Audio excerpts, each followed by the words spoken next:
What's up, guys? I'm Zinga Johnson with the NCGOP, and I'm here at Mi Pueblo in Winston-Salem, North Carolina, where we are going to discuss Roy Cooper's shutdowns with several business owners, from real estate to restaurants to poultry. And we're even going to talk to some folks who don't line up with the Republican ideology 100%.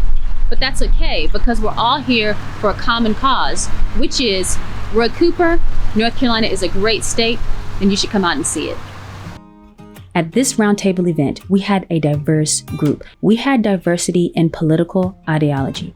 There were apolitical business owners who have voted libertarian in the past, but one thing was clear. Every small business owner at the table feel a lack of representation coming out of North Carolina's executive branch. We also know that he's not meeting with small businesses. He has not left the governor's mansion in over 5 months.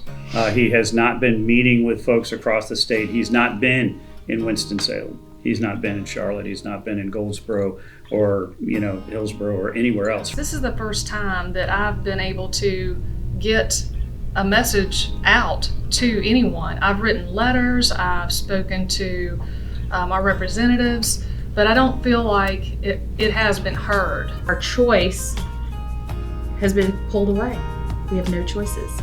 Here's what you're gonna do, here's how you're gonna do it, here's where you're gonna do it. And you have people making those decisions who've never worked in a restaurant, these people have never worked for the hospitality industry. They've never worked in the food distribution industry.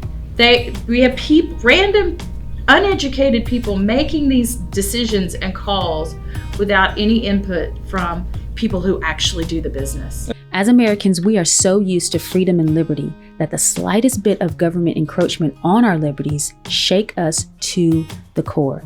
Business owners in Forsyth County feel that shaking and expressed quite candidly that Governor Cooper's overreach is comparable to a dictatorial regime. We're all told to follow the rules, follow the regulations, do what you're told.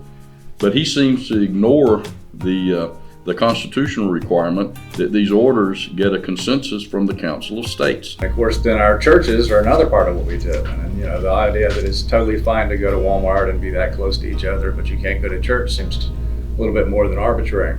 I had a friend of mine that told me that he feels like he went to sleep one night in North Carolina and woke up in Venezuela. All of a sudden, we just handed our liberty over with thunderous applause. Governor Cooper's incompetent leadership is also a point of concern.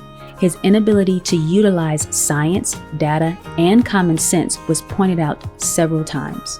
The other thing is, this is not the only thing to be afraid of. Just like what we were talking about very, very briefly earlier, there are other aspects of this other than just catching the disease.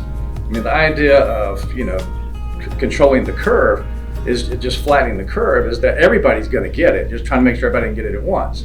Well, if everybody's going to get it, well, that's something to worry about maybe, but it's going to happen. It's almost inevitable. So don't let that control everything. We've had hospitals laying off people. But it's interesting, there's other aspects of this. There's the risk. People say, well, don't put money in front of it. Well, with hundreds of thousands of businesses being crushed, I don't think that's an exaggeration. Certainly tens of thousands of businesses being crushed, hundreds may be pretty easy to justify too. The damage there on the quality of life, the average number of years of life cut off from that. This is what has happened to last year's senior class and what looks like maybe this year's senior class in high school. That's tough. It's absolutely remarkable. No scientific evidence either, which I think is probably the most concerning. Sick people stay home. We quarantine the sick. We don't quarantine the healthy. At the end of the day, Governor Roy Cooper should trust that adult Americans can make their own safety decisions. And if he stopped fear-mongering during his closed press conferences, small businesses would benefit tremendously, in turn boosting the economy and employment in North Carolina. The consumer confidence. So say we move into another phase and all of a sudden I can have 50 people inside. If the consumer confidence, if they are still in this fear hysteria, right, they still won't want to meet. We've noticed, because we have great detail on our numbers, that every time that Roy comes out with anything, the numbers go down. Well, it looks like we had another successful roundtable in Winston-Salem, North Carolina, and the consensus is that Roy Cooper needs to be consistent with his rules and regulations for business owners, that we need to think about the future rather than right now in 2020. Our children are suffering, our businesses are suffering, which in turn makes it so that North Carolina weakens from our very foundation. Roy Cooper is making the state very porous, and we are becoming weaker and weaker every week, every press conference, every time he doesn't give us details, every time he changes the rules. Our state is becoming weak economically, mentally, and physically. And it's time that Roy Cooper steps up. It's time for leadership. And that is the consensus at this roundtable in Winston-Salem, North Carolina. Thanks.